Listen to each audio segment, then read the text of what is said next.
En 1613, M. de Bérulle décide Vincent à accepter la charge de précepteur des enfants de M. de Gondi, général des galères. Et le saint prêtre inaugure parmi les nombreux vassaux de ce grand seigneur le ministère des missions. Au bout de 4 ans, il quitte la maison de Gondi et accepte la cure de Châtillon en Bourgogne. Là, il convertit plusieurs hérétiques. Il institue la confrérie de la charité pour les pauvres malades. Après un court séjour à Châtillon, il rentre dans la maison de Gondi, reprend avec ardeur les missions dans les campagnes, commence à s'occuper des galériens et reçoit de saint François de Sales la direction des religieuses de la Visitation. À Paris, en 1624, étant alors âgé de 48 ans, il jette au Collège des bons enfants les fondements de la congrégation de la mission, approuvée en 1626 par l'archevêque de Paris et en 1627 par Louis XIII.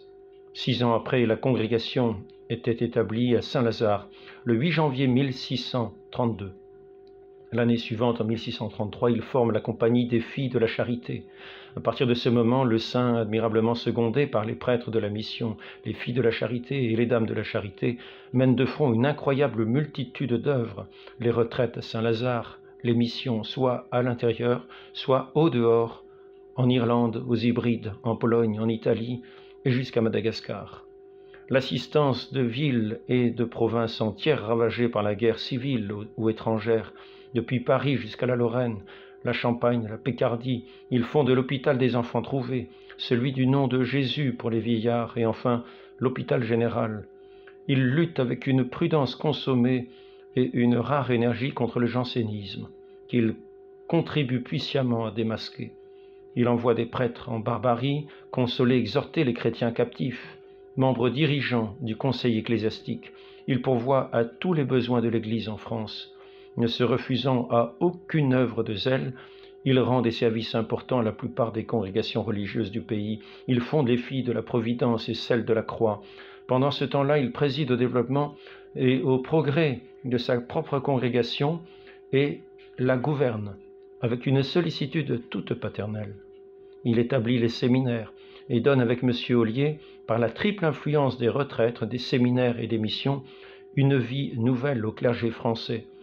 Et tout cela sans que de tels travaux l'empêchent de prêcher lui-même de nombreuses missions dans les plus pauvres campagnes, de prendre soin personnellement d'une multitude infinie de pauvres, de prodiguer ses conseils à quiconque les demande, et de consacrer chaque jour de longues heures aux exercices de la piété chrétienne, tout cela, sans interruption et sans relâche, jusqu'à l'âge de 84 ans. Et voilà comment saint Vincent de Paul a entendu l'emploi de ce grand don de Dieu qui s'appelle la vie.